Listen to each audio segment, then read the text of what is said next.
बोलो श्रीमद् भागवत महापुराण की जय। अथ वैष्णव चित्ते सुदृष्टा भक्तिमालौकिकीं निजलोकं परित्यज्य भगवान भक्त वत्सल।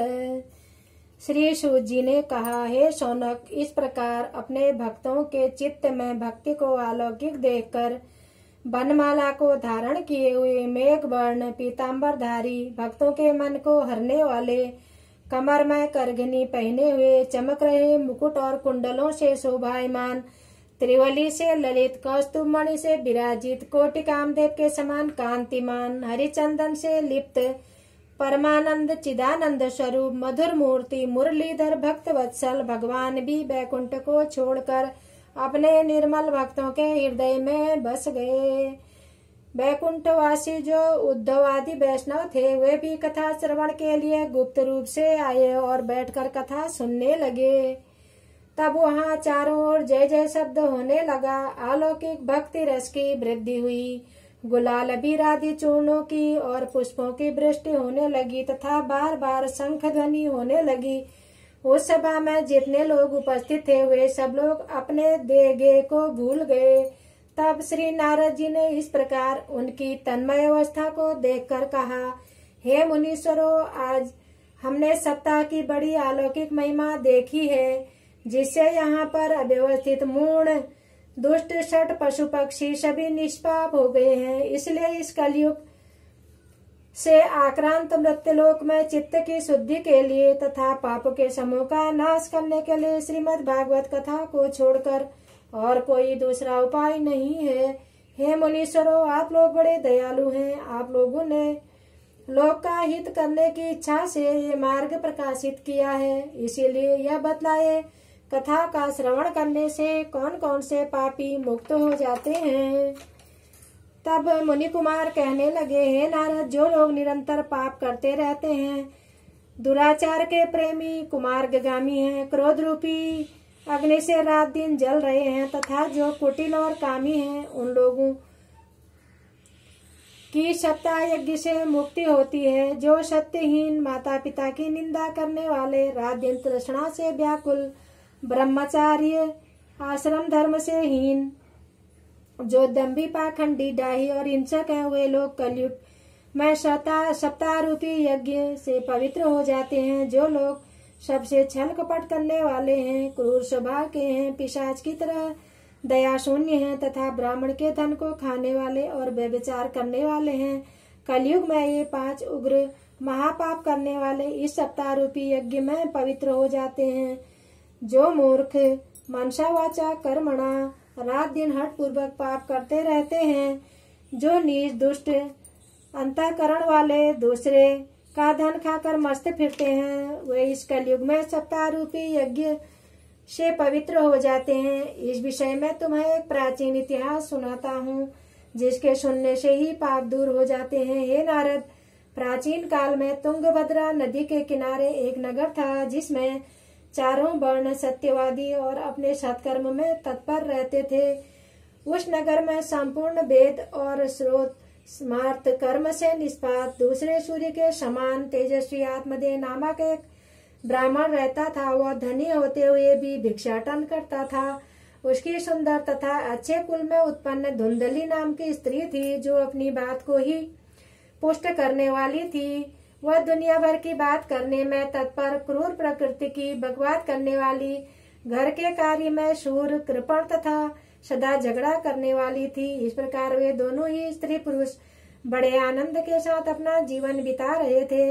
उन दोनों को धन तथा ग्रह आदि की कुछ कमी नहीं थी, फिर भी नाना प्रकार की संपत्तियां और विषय भोग ने सुख देने में समर्थ न होते हुए उन्होंने संतान प्राप्ति के लिए धर्म करना शुरू किया। गाय, भूमि, सुवर्ण तथा वस्त्र नित्य गरीबों को देने लगे।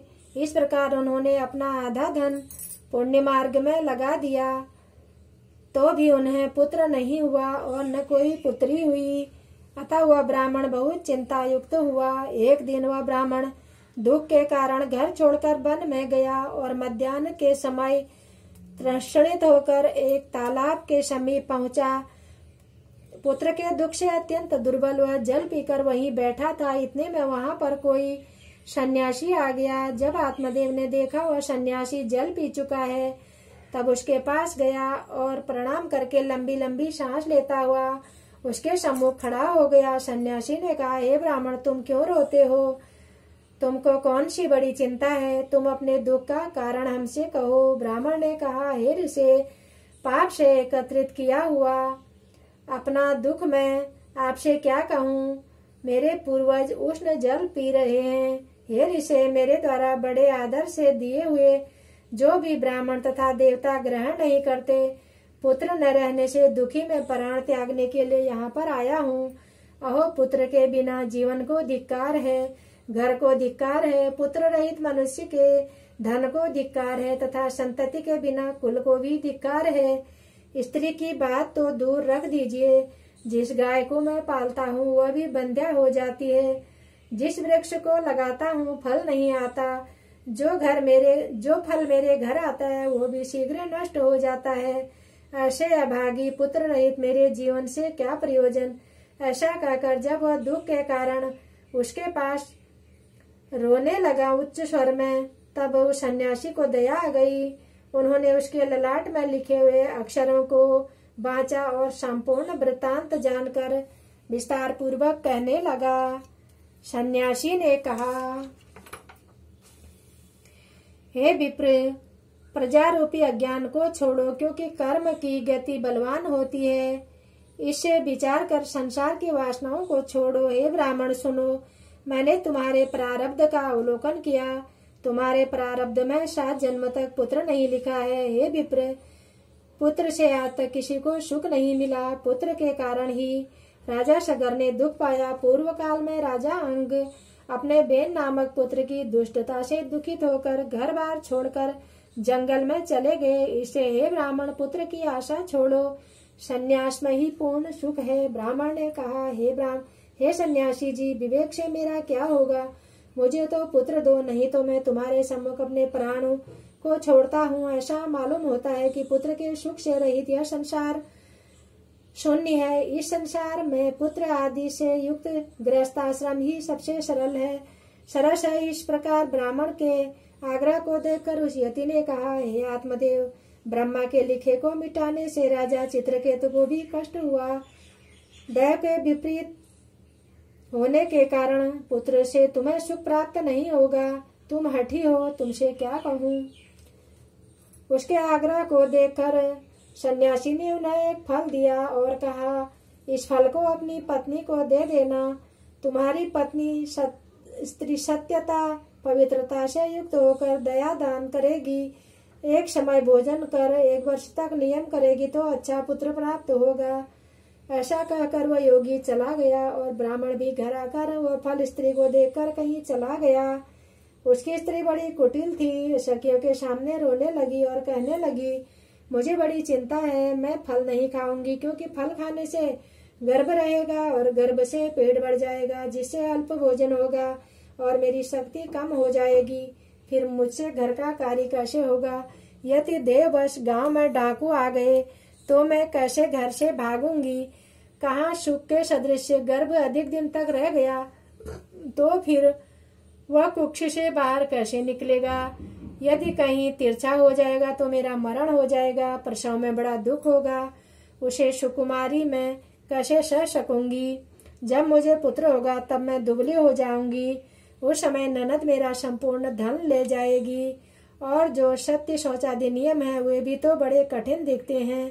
बालक के पालने में भी बड़ा दुख होता है। इससे मेरा विचार है कि बंध्या और विधवा ही सुखी है। इस प्रकार कुतर्क से उसने फल नहीं खाया और पति से पूछने पर कह दिया कि मैंने फल खा लिया है।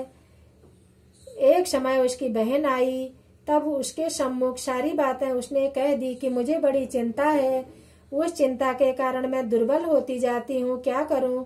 उसकी छोटी बहन ने कहा, मुझे अभी गर्भ है, सो मैं उत्पन्न होने पर तुमको दे दूंगी, तब तक मुझे गर्भ है। ऐसा कहकर छिपी रहो और हमारे पति को धन दे दो, जिससे कि वह तुमको अपना बालक दे देगा, और मनुष्यों से कह देना कि मनुष्य से कह देगा कि हमारा बालक मर गया है, मैं प्रतिदिन तुम्हारे घर आकर बालक का पोषण करूंगी। इस प्रकार परीक्षा के लिए वह फल गाय को दे दो। तब उसने यह संपूर्ण कार्य वैसा ही कर दिया। कुछ दिन के बाद उसके यहाँ पुत्र उत्पन्न हुआ और उसके पिता ने लाकर धुंधली को दे दिया। धुंधली ने पति से कहा, हे स्वामी, मुझे पुत्र उत्पन्न हुआ है। सब मनुष्यों को बड़ा भारी आनंद हुआ। उसके बाद आत्मदेव ने पुत्र का जात कर्म करके ब्राह्मणों को दान दिया। उनके द्वार पर गाने तथा बाजों के शब्द होने लगे। तदंतर धुंधली ने अपने पति से कहा, हे स्वामी, मेरे स्तनों से दूध नहीं है, इससे दूसरे के दूध से मैं बालक को कैसे पालूं? मेरी बहन को अभी बालक हुआ था जो मर गया, उसे अपने घर पर रख लो, वह तुम्हारे बालक का पोषण करेगी। स्त्री की बात सुनकर पति ने पुत्र के रक्षणार्थ वही किया। माता ने पुत्र का नाम धुंधकारी रखा। 3 महीने बाद गाय ने बड़े सुंदर सुवर्ण के समान चमकते हुए एक बालक को पैदा किया। उसे देखकर ब्राह्मण प्रसन्न हुआ और उसके संपूर्ण संस्कारों को किया। सभी मनुष्य बड़े आश्चर्य मानकर देखने के लिए आए और कहने लगे कि देखो, आत्मदेव का आज भाग्योदय हो गया। जो गाय ने देव रूपधारी बालक को उत्पन्न किया, इसके भाग्य की और क्या सराहना की जाए। देववश यह रहस्य किसी को मालूम नहीं हुआ। आत्मदेव ने उस बालक को गाय के समान कान वाला देकर उसका नाम गोकर्ण रखा। कुछ समय के बाद वे दोनों पुत्र जवान हुए। गोकर्ण तो ज्ञानी पंडित हुआ और धुंधकारी बड़ा दुष्ट हुआ। वह स्नान शौचादि क्रियाओं से रहित, क्रोधी, भक्ष्याभक्ष के विचार से रहित, श्मशानचारी हुआ। वह धुंधकारी चोर तथा सबसे द्वेष करने वाला था। दूसरे के घर को जला देता तथा क्रीड़ा के बहाने बालकों को ले जाकर कुएं में गिरा देता। हिंसा करने वाला, शस्त्र धारण करने वाला, दीन और अंधों को दुख देने वाला और चांडालों का संग करने वाला, वह हाथ में फांस लिए हुए घूमता फिरता था। वैश्याओं के संग से उसने पिता का धन नाश कर दिया। एक दिन माता पिता को खूब पीटकर जो कुछ बर्तन थे उठा ले गया। सदा का कृपण उसका पिता धनहीन होकर रोने लगा और कहने लगा कि ऐसे पुत्र से बाज रहना अच्छा था, क्योंकि कुपुत्र दुखदायक होता है। मैं कहाँ रहूं, कहाँ जाऊं, मेरा दुख दूर कौन करेगा? मैं तो दुख से प्राण छोड़ देता हूँ। उसी समय बुद्धिमान गोकर्ण ने वहां जाकर वैराग्य दिखाते हुए पिता को समझाया और कहा, हे पिताजी, यह संसार है, असार है, उसमें दुख भी है, सुख भी है। किसका कौन पुत्र है, किसका कौन धन है? जो स्नेह करता है वह दिन रात त्रास पाता है। इंद्र को सुख नहीं, चक्रवर्ती राजा को भी सुख नहीं, केवल एकांत में रहने वाले विरक्त सन्यासी को ही सुख है। संतान रूप अज्ञान को छोड़िए, मोह करने से नरक में गिरना पड़ता है। एक न एक दिन वह देह छूट ही जाएगी। इसमें सबको छोड़कर वन को इस समय सबको छोड़कर वन को चले जाइए। इस प्रकार गोकर्ण के वचनों को सुनकर वन में जाने की इच्छा करते हुए पिता ने कहा, हे पुत्र, मैं वन में जाकर क्या करूंगा? वह मुझसे विस्तार पूर्वक कहो। हे दयासागर, स्नेह रूप फांस से बंधा हुआ पंगु मूर्ख, मैं अपने कर्म से अंधकूप में गिर गया हूँ। इसीलिए हे पुत्र गोकर्ण, अब मेरा उद्धार करो। गोकर्ण ने कहा, हे पिता, हड्डी मांस तथा रक्त युक्त इस शरीर में अहम बुद्धि को छोड़ दीजिए। स्त्री पुत्रों में जो ममता है उसे भी छोड़ दीजिए और इस संसार को क्षण भंगुर समझ लीजिए तथा वैराग्य से युक्त होकर भक्ति में मन लगाइए। भागवत धर्मों का अनुष्ठान कीजिए और संसार में अन्य धर्मों को छोड़ दीजिए। साधु पुरुषों की सेवा कीजिए और संपूर्ण वासनाओं को नष्ट कीजिए। दूसरों के दोष तथा गुणों का विचार न करते हुए आप कथा रूपी रस का सदा पान करते रहिए। इस प्रकार पुत्र के वचनों से घर को छोड़कर 60 वर्ष का वह वृद्ध ब्राह्मण वन को चला गया। वहां भगवान की सेवा करता हुआ 10वें स्कंद का प्रतिदिन पाठ करने से श्री कृष्ण भगवान की शुभ सन्निधि को प्राप्त हो गया। चौथा अध्याय संपूर्ण हुआ। बोलो वृंदावन बिहारी लाल की जय। श्रीमद् भागवत महापुराण की जय।